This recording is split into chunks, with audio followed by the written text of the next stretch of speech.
আল্লাহ রাসূল সাল্লাল্লাহু আলাইহি ওয়াসাল্লাম বলেছেন, ওয়ালির রিবা সামউনা জুজআন আদনাহা আইয়ান কিহার রাজুলু উম্মাহ।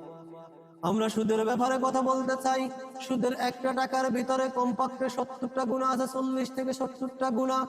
সব থেকে নিম্ন মানুষের গুনাহ কি এবং সব থেকে বড় মানুষের গুনাহ কি, এটা আমাদের কম বেশি জানা প্রয়োজন। সব থেকে ছোট গুনাহ হলো তার নিজের আপন মায়ের সাথে জেনা করলে যেই পরিমাণ গুনাহ হয়, সেই গুনাহগুলো তার আমলনামায় দেওয়া হয়। কিন্তু বড় গুনাহগুলো কি, সেটা কিন্তু আমরা অনেকেই জানি না। সেগুলো অবশ্যই আমাদের জানতে হবে। সব থেকে বড় গুনাহ হলো আল্লাহ এবং আল্লাহ রাসূলের সাথে সরাসরি যুদ্ধ ঘোষণা করা। এর ভিতরে আরো 40 থেকে 70টা গুনাহ আছে সুদের একটা টাকার ভিতরে। তাই আল্লাহ রাসূল সাল্লাল্লাহু আলাইহি সাল্লাম বলছেন, রিবা, রিবা অর্থ সুদ, সামউনা জুজানা দাহা আইয়ান কিহার রাজুলু উম্মা। উম্মত তো তার নিজের মায়ের সাথে জিনা করলে যেই পরিমাণ গুনাহ হয়, সুদের একটা টাকার ভিতরে কিন্তু সেই পরিমাণ গুনাহ।